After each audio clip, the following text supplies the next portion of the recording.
59강 수업은요 222페이지 1번부터 시작하겠습니다. 59강 수업 자 시작하겠습니다.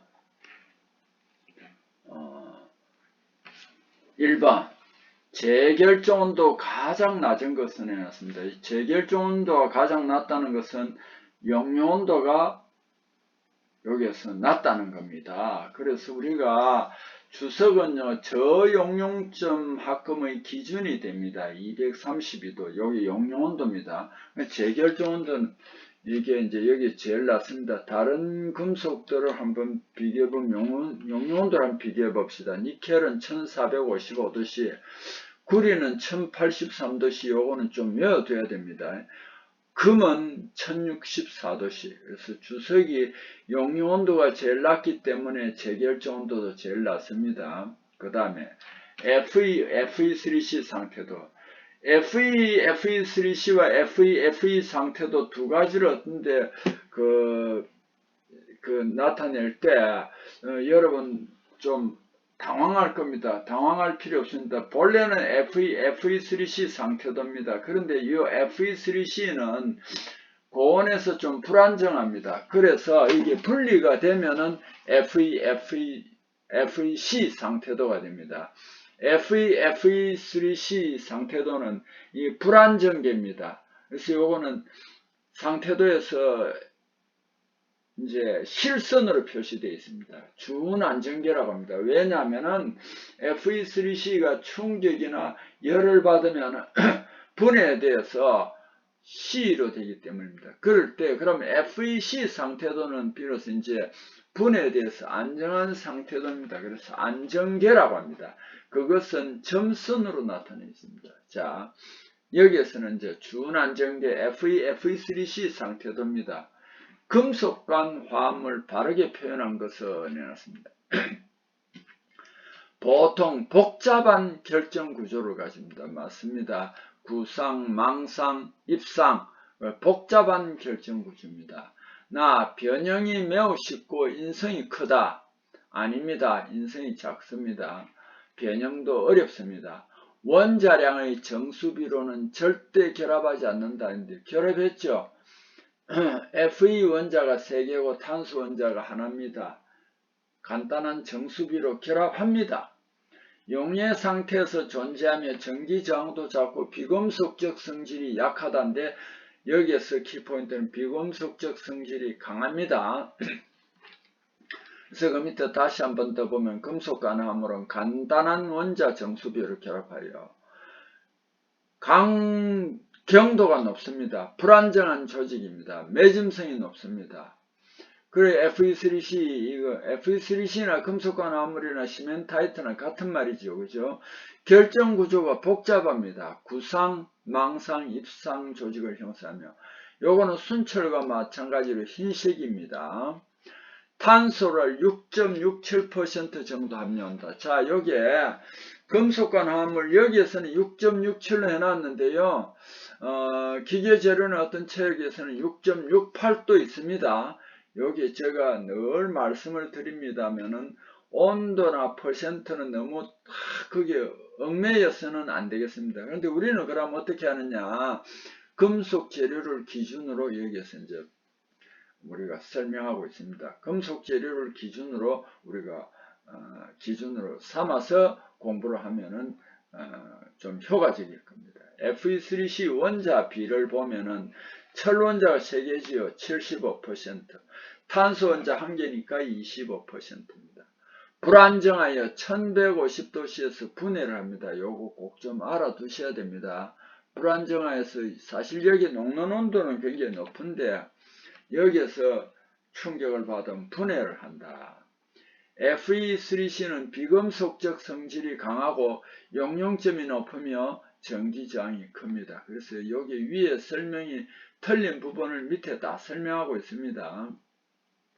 3번 가공으로 변형된 결정립이 그 형태대로 내부 변형을 해방하여 가는 과정을 우리는 회복이라고 합니다. 자, 회복은 이제 우리가 금속 재료를 냉간 가공을 주로 하면은 결정이 파괴가 됩니다. 이것을 열을 가하면은 이제 제일 먼저 회복이 됩니다. 가열하여 가공으로 생긴 내부 응력이 감소할 수 있는 단계를 우리 회복이라고 합니다. 내복력이 감소하고 나면은 내복력이 없는 새 결정핵이 생기고 내복력 존재하는 결정입자에서 결정핵이 형성됩니다. 그리고 점차 새로운 결정입자로 치환해 가는 과정이 재결정이라고 합니다. 쉽게 한마디로 말하면 결정입자가 새로 생기는 거. 이제 파괴된 내복력이 존재하는 곳에서 이거 이제 생기는 것이 이제 우리가 재결정 단계라고 하면 되겠습니다. 그 다음에 결정입자 성장, 재결정입자, 이웃 결정입자와 합쳐 결정입자가 성장합니다. 결정입자가 성장한다. 자, 요것도 알아두세요. 자, 그 다음에 순철은 우리가 페라이트 또는 알파철이라고 했습니다. 그렇죠? 이 순철의 자기변태점은 A2 768도씨다 많이 이야기했고요. A0 210도씨는 시멘타이트 자기변태입니다. 0.8%C 공석변태는 A1 723도입니다. 요거는 펄라이트 조직이 되는 거고, 순철의 동소변태는 A3 910도씨, A4 1400도씨가 되겠습니다. 즉 쉽게 말하면 순철이 상온에서는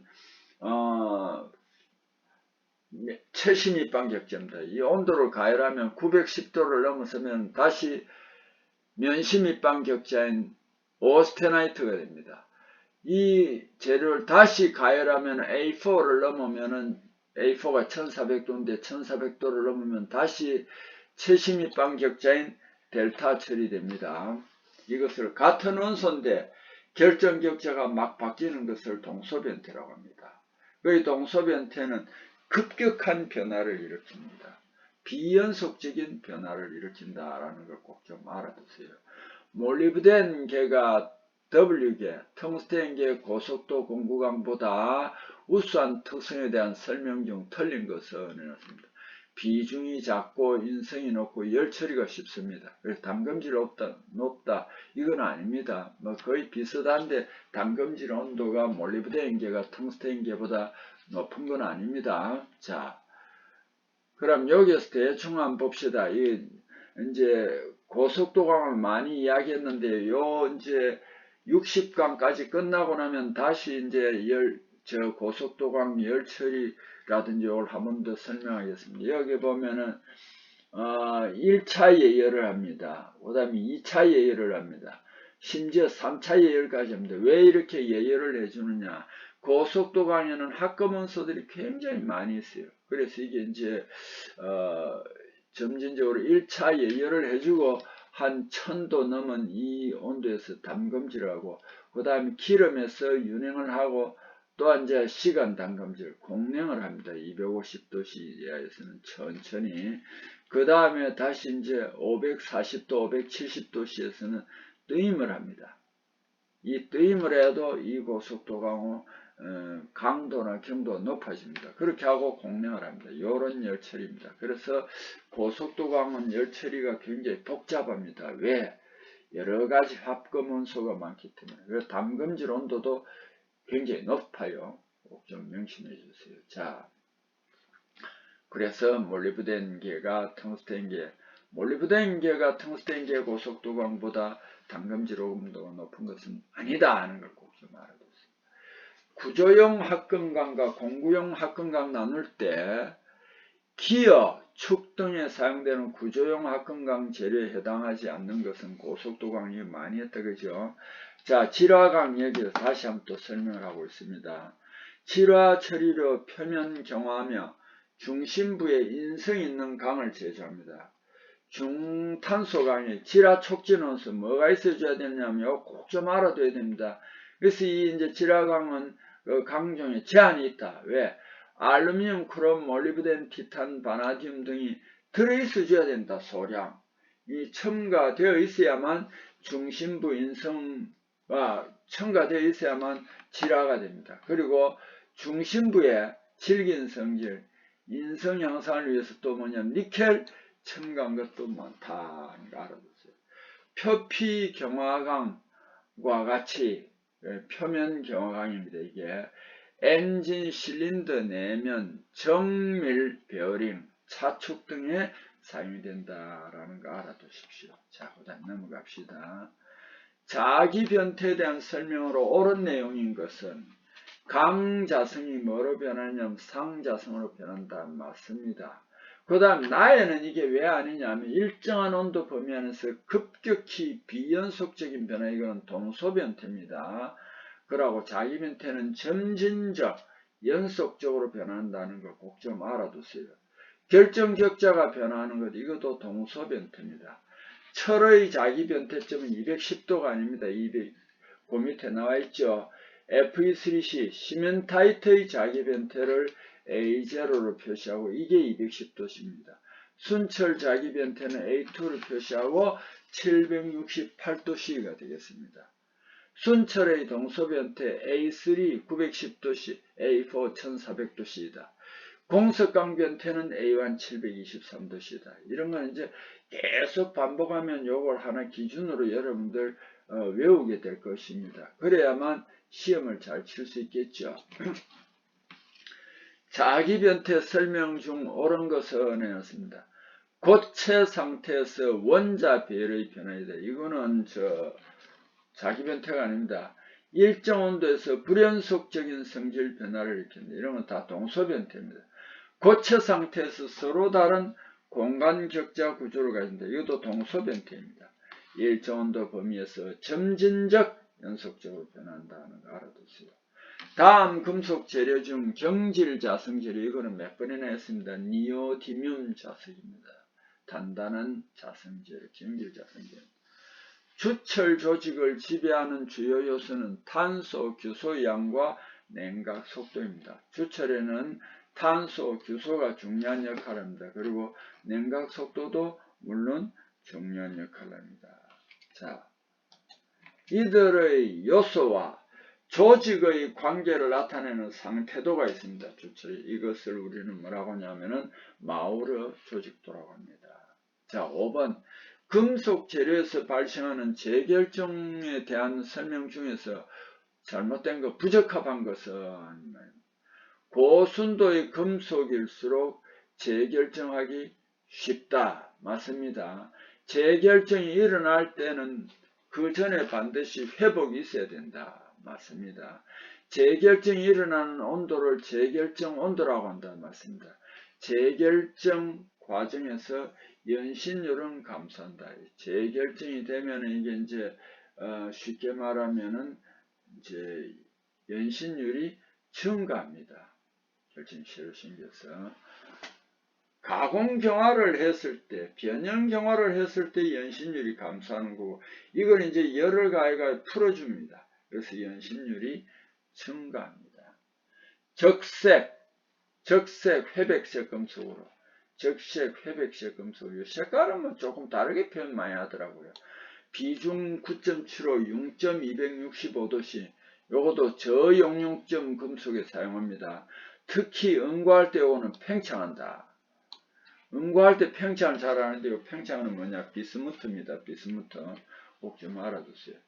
각종 재료 변태점 측정하는 방법 아닌 것은 하는데, 자, 요런 걸 한번 봅시다.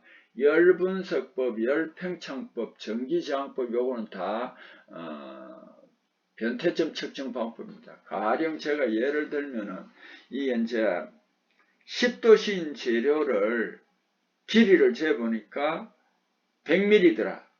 근데 100도까지 가열하니까 100.1mm더라. 조금 늘어났죠. 그 다음에 200도 하니까 100.2더라. 이렇게 이제 쭉 연속적으로 늘어나는데 910도까지 딱 가열해 가지고 재니까 길이가 갑자기 짧아져요. 급격하게 비연속적인 변화를 하고 나타납니다. 그럼 그걸 이제 현미경으로 가지고 또 조직을 분석해 보면 910도 이전에는 최심입방 격자더라. 910도를 넘었으니까 면심입방 격자가 되더라. 그 열 분석을 하다 보니까 보통 길이가 늘어나면 온도에 비례해서 길이가 적정량 늘어나는데 910도에서는 보니까 길이가 갑자기 줄어들더라. 이건 뭐냐면 동소변태가 일어난다는 겁니다. 이것을 급속하게 비연속적인 변화라고 합니다. 그것도 우리가 동소변태가 됩니다. 이 동소변태점 측정하는 것은 열분석법, 열팽창법, 전기저항법, 전기저항도 일정하게 이제 늘어나다가 동소변태점은 급격하게 줄어듭니다. 이런 것들이 이제 우리가 뭐냐면 열팽창, 재료 변태점 측정하는 방법입니다. 자, 그래서 응력 잔류 시험법은 응력 시험하는 것이 여기 변태점 측정하는 것이 아니다 하는 거 알아두세요. 그 다음에 초두랄루민 ESD다 그죠? 여기에 나오는 ESD인데 엑스트라 슈퍼 두랄루민이다 그죠? 여기 초두랄루민입니다. 알루미늄 합금 중 최저 강도 갖는 것이 아닙니다. 최고 강도를 갖습니다. 그 다음에 자연균열을 일으키는 경향이 있어 크롬이나 망간 첨가하면 억제합니다. 그 다음에 초초두랄루민 성분은 주금속 알루미늄의 1.5 내지 2.5% 구리, 7 내지 9% 아연, 1.2 내지 1.8% 마그네슘, 0.3 내지 0.5% 망간, 0.1 내지 0.4% 크롬 첨가하는 합금이다 하는 거 알아두세요. 그 다음에 금속의 결정격자를 표시하는 기호가 아닌 것을 내는데 LDN은 이건 뭐 어떤 기호도 아닙니다. BCC 최신입방격자, FHCP 또는 CPHH를 뒤로 보내도 됩니다. 이건 조밀육방격자, FCC 면심입방격자 요 세 가지가 가장 대표적이고 또한 정방격자도 주석 인두륨이 정방격자에 속한다는 것도 알아두세요. 그 다음에 자 224페이지 금속 표면에 스텔라이트 초경합금 금속 이걸 융착하는 것, 그 표면 경화층 만드는 것은 하드 페이싱이라고 했습니다. 제가 이제 지난 시간인가 하드 페이싱에 뭐 크롬이나 이런 걸 투입해서 하드 페이싱이 된다는데 그것도 되는데 사실 그것도 됩니다. 왜냐하면 크롬 같은 건 굉장히 단단하게 하기 때문에. 그런데 여기서 이제 하드 페이싱이 되는 스텔라이트 초경합금이 굉장히 단단합니다. 이걸 이제 표면에 이제 용착해 가지고 붙이는 것이 하드 페이싱의 주 이제 재료가 되겠습니다. 자, 주강과 주철의 비교 설명 중 내용이 틀린 것은 여러분 강은요 주물을 잘 안 만듭니다. 그래서 지금 포스코도 이게 이제 고로에서 쇳물을 녹입니다. 여기는 CSI, MNPS가 많습니다. C와 SI가 많다는 것은 주물이 될 수 있습니다. 그런데 이제 이 포스코나 현대제철에서 주 목적이 주물을 만드는 게 아니고 아변을 주로 합니다. 그래서 거기에서 이제 주물을 만들 수 있는 것은 주물선을 만듭니다. 이 CSI, MNPS가 많은 거. 이걸 주물선을 만들고 강은 그 CSI, MNPS를 많이 제거해 버렸어요. 그래서 이거는 주물이 잘 안 됩니다. 안 되는데 우리 개미집을 모래 속에 들어가면 굉장히 복잡하죠. 그죠? 그 복잡한 개미집 공간을 우리가 이제 주물을 만든다고 할 때 그런 복잡한 모양을 이제 강은 말이죠. 아변을 하거나 단조를 하는 등 모양이 단조롭습니다. 근데 그 복잡한 걸 만들 때는 부득이하게 어쩔 수 없이 강을 녹여서 거기에 부어서 형태를 만듭니다. 근데 왜 그러면 강을 주물로 잘 안 만드느냐? 이거는 뭐 가령 예를 들어 가로 세로 100mm, 가로 세로 높이가 100mm인 그 입방 100 세제곱미터인 입방체를 우리가 주물로 만든다고 했을 때 거기에 강을 녹여서 다 채웠습니다. 그런데 그게 이제 덩어리 되고 나면 수축을 굉장히 많이 해요. 본래 모양대로 만들기 좀 어렵습니다. 수축이 되니까.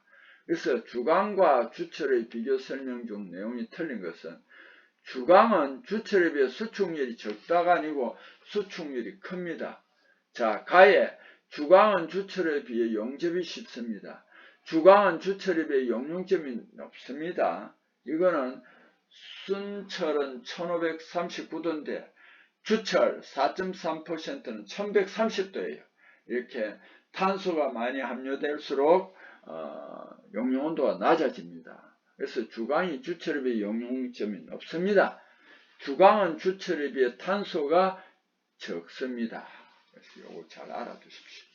황동, 탈아연, 부식, 억제 원소들끼리 짝지어진 것은 이거는 뭐 그대로 외워두는 수밖에 없습니다. 안티몬하고 비소가 들어가면은 황동, 탈아연, 부식을 억제할 수 있다라는 거 알아두세요.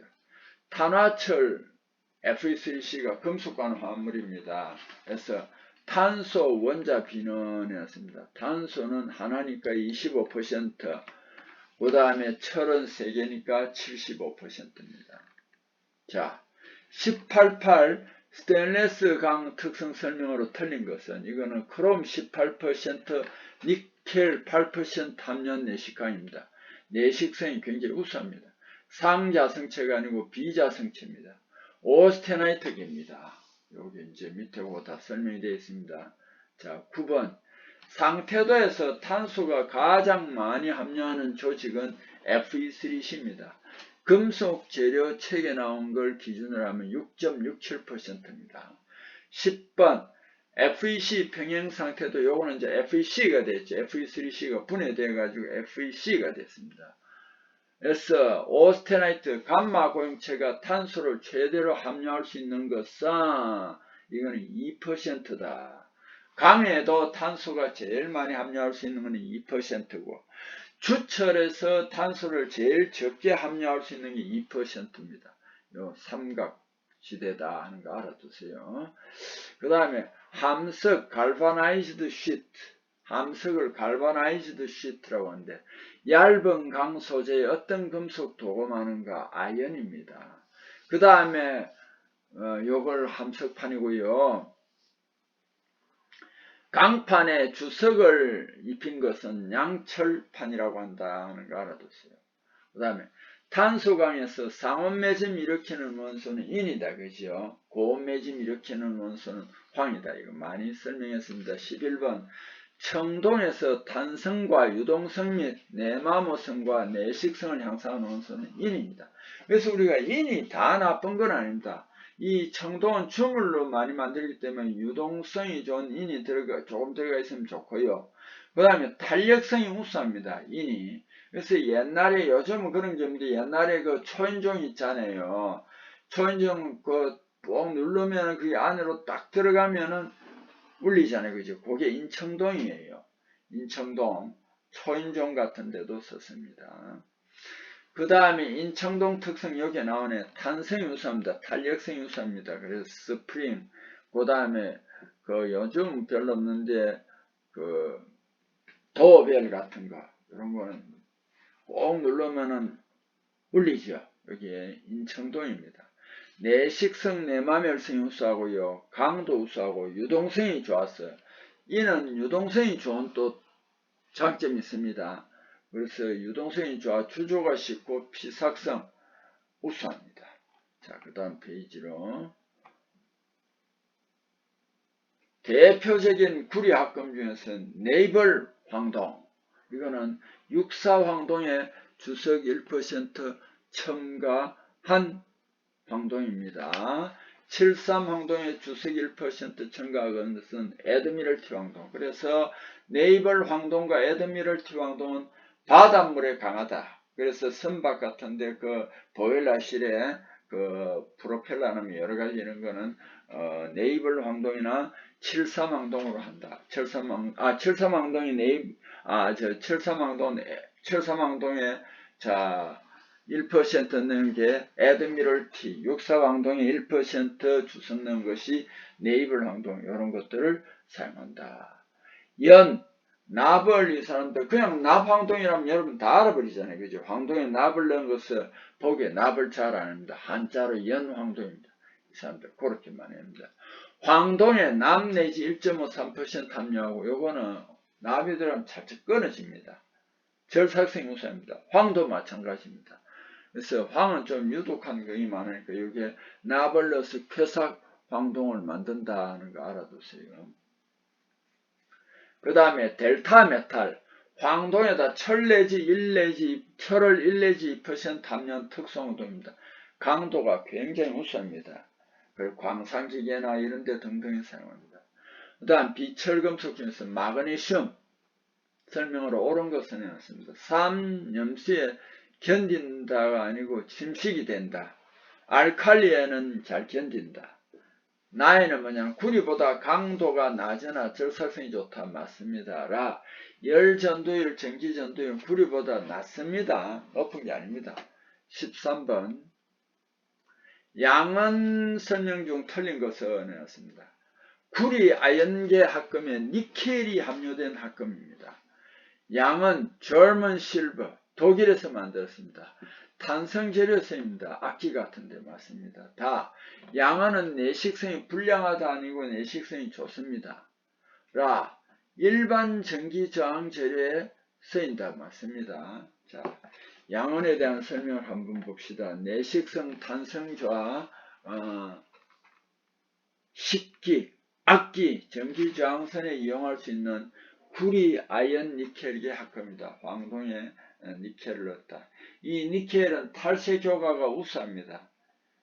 하여튼 여기에서 니켈이 들어가면서 구리의 성질을 많이 빼앗아 버린다는 걸 꼭 알아두세요. 황적은 선철 용이하여 구상흑연주철 제조할 때 많이 쓰는 흑연 구상화제는 마그네슘, 칼슘, 세리움이다. 마그네슘, 칼슘, 세리움이다 하는 거 알아두세요. 미하나이트 주철, 요게 고급 주철입니다. 미하나이트 주철이 우리는 고급 주철이라고 합니다. 미하나이트 주철에 대한 설명 중에 틀린 것을 내놨습니다. 요거는 일명 펄라이트 주철이라고 합니다. 펄라이트는 강이잖아요. 그죠? 이게 미하나이트 주철, 고급 주철이기 때문에 그렇습니다. 흑연 모양이 미시하고 균일하게 분포시킨 주철이다. 맞습니다. 다 용탕에 0.3 내지 0.35%의 규소나 규화칼슘 분말을 가해 어느 정도의 탈산으로 흑연의 실을 만드는 접종제라고 합니다. 연성과 인성이 대단히 크며 살 두께의 차이에 의한 성질 변화 아주 적으며 피스톤 링에 아주 적합하다 하는데 연성과 인성이 이거는 대단히 큰 것은 아닙니다. 이게 이제 주철은 주철입니다. 고급 주철이 또 특수 주철보고는 또 좀 달라요. 그러나 이게 이제 연성과 인성이 좋아졌지만 대단히 큰 건 아니다 하는 거 알아두세요. 자, 보통 주철보다 에사의 함량 줄이고 적정량의 망간, 첨간 용탕을 금형 또는 실드 메탈 붙은 모래형에 주입하여 필요 부분 급냉시킨 것을 우리는 뭐라고 칠드 주철이라고 합니다. 금속 기지에 약 1 내지 5 마이크로미터 비금속 입자가 금속 및 합금 기지 중에 녹은 게 아니고 분산에 들어가 있는데 이 내열제를 사용하는 것은 썰밋이다. 그죠? 그럼 14번 약 36% 니켈, 약 12% 크롬, 나머지는 철로 구성된 합금입니다. 본래는 요 30 니켈하고 철 요거는 인반대, 요게 또 크롬이 들어가 있습니다. 온도 변화에 따른 탄성률 변화가 거의 없어 지진계 주요 재료로 쓰이는 것은 뭐냐면 엘린바입니다. 그 다음에 합금이 용융하기 시작해서 용융이 다 끝나기까지의 온도 범위를 우리는 용융 온도 범위라고 한다 하는 것을 알아두세요. 자, 여기까지 오늘 수업 마치겠습니다.